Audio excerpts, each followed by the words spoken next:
नाज़रीन कराम अस्सलाम वालेकुम। मैं मोहम्मद अरशाद चौधरी MI न्यूज़ की तरफ से आपकी खिदमत में हाज़िर हूँ। नाज़रीन कराम, आज की जो मेन न्यूज़ है वो कल की खबर के बारे में ही है, जिसमें ख्वाजा आसफ को, जो कि मुस्लिम लीग नून के अहम लीडर हैं और उनकी पार्लियामेंट्री पार्टी के कौमी असम्बली में भी सरबराह हैं, उनको गिरफ्तार कर लिया गया है और यही आज मेन न्यूज़ है। अब इसे इंतकाम कहा जा रहा है, उसकी वजूहत हैं। मेन वजह तो ये है कि अगर करप्शन का मामला होता तो फिर करप्शन या एहतसाब के जो मामलात हैं वो जगतरफा नहीं होते। अब जैसा कि सुप्रीम कोर्ट ने भी कहा है कि लकीर के एक तरफ जो लोग हैं उनको गिरफ्तार किया जा रहा है और उनका एहतसाब किया जा रहा है, जबकि दूसरी तरफ जो लोग खड़े हैं वो महफूज है। ये कैसे हो सकता है कि एक तरफ तो हाजी सारे और पाक दामन लोग हैं, सादक और अमीन लोग हैं, और दूसरी तरफ सारे गुनाहगार हैं? ये तो नहीं हो सकता। तो इसलिए इसे अब एहतसाब नहीं कहा जा सकता। अब ये जिस तरह की गिरफ्तारियां हो रही हैं, ये ज़ियाउल हक के जो दौर है, ज़ियाउल हक का जो दौर है वो पाकिस्तानी तारीख का सबसे बदतरीन दौर समझा जाता है पॉलिटिकली, जिसमें जो सियासी कारकुन थे उनको बहुत ज़्यादा उनको तशद्दुद का निशाना बनाया गया और उनको जेलों में डाला गया, और उस दौर में कोड़े भी लगाए गए।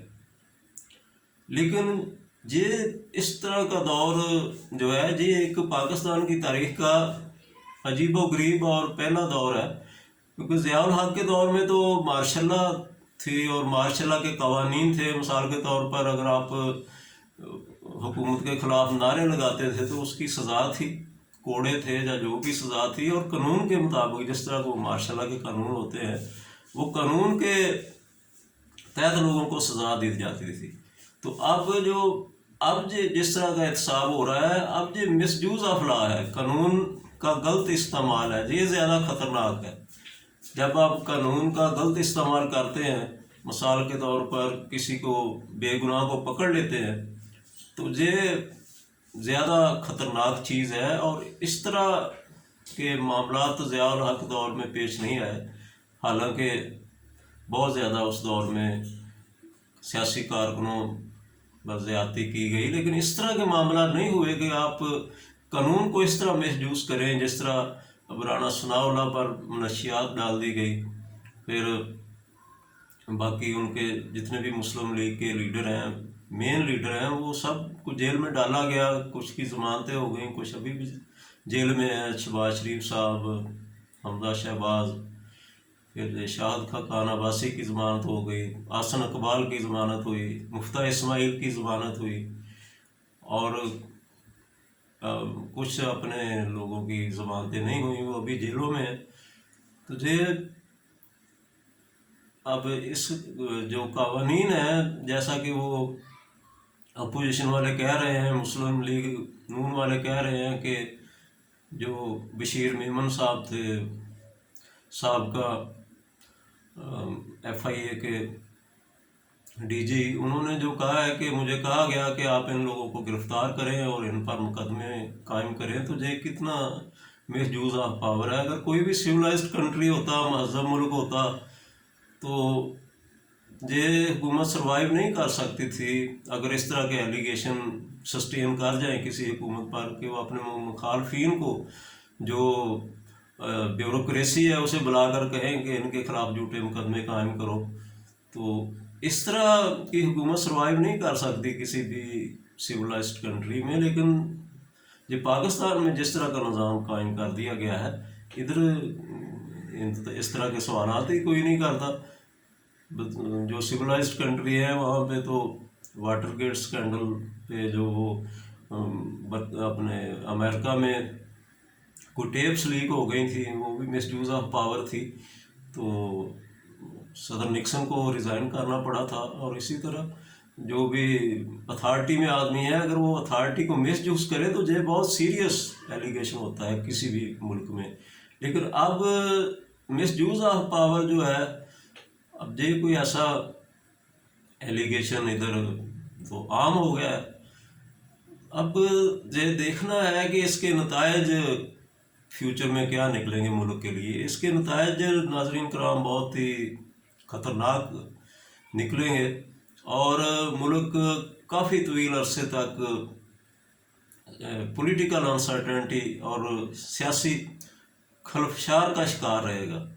क्योंकि अब ये जो दुश्मनियाँ पैदा हो गई हैं ये ख़त्म नहीं होंगी इतनी जल्दी। जो ज़ियाउल हक के दौर में हुआ था वो बहुत बड़ी दुश्मनी पैदा हो गई थी, बड़ी मुश्किल से वो दुश्मनी ख़त्म हुई और मामला सेटल हुए।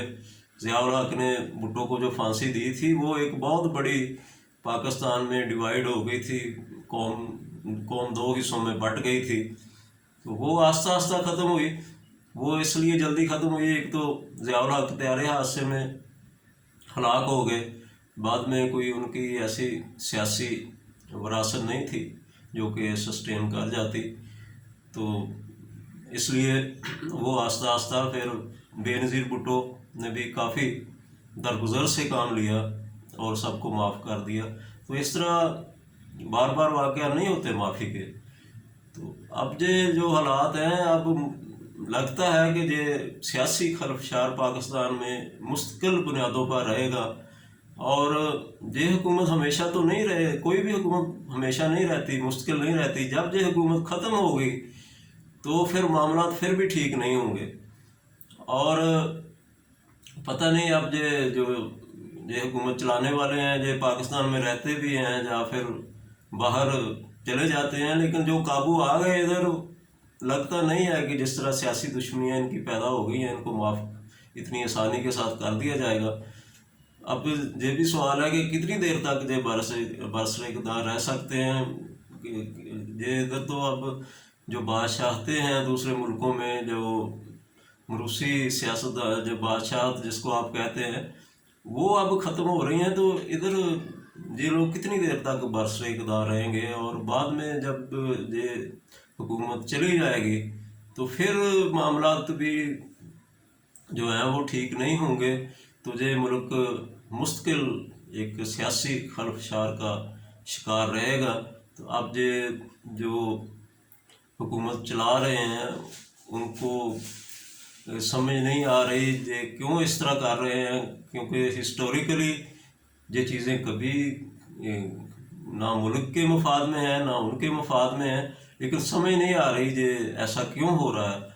या तो इसके पीछे कोई बहुत ही ऐसी प्लानिंग है जिसको हम नहीं देख सकते, जिसको आवाम भी नहीं देख सकती, और वो जब नतायज सामने आएंगे तो फिर ही पता चलेगा कि क्यों ऐसे ये हालात जानबूझकर ख़राब करते थे। तो बहरहाल ये इसमें मामलात जो हैं वो मुस्तक़बिल में काफ़ी ख़राब रहेंगे और मामलात सेटल डाउन नहीं होंगे इतनी जल्दी जितनी दुश्मनियाँ पैदा हो गई हैं। और ख़वातीन को भी ज़मानतें करानी पड़ रही हैं, ख़वातीन को भी जेलों में जाना पड़ रहा है। तो ये पाकिस्तान की तारीख़ में इस तरह बहुत काम हुआ है। तो अल्लाह करे कि जल्दी मामलात जो हैं वो सुधर जाएं, लेकिन लगता ये है कि मुल्क काफ़ी अर्सा तक सियासी खलफशार का शिकार रहेगा। इन हालात को देख कर तो यही अंदाज़ा लगाया जा सकता। फिर अब हमें सबको दुआ करनी चाहिए कि अल्लाह करे पाकिस्तान के हालात जल्दी ठीक हो जाए, और जो हुक्मरान हैं अल्लाह ताला उनको हदायत दे। Thank you very much.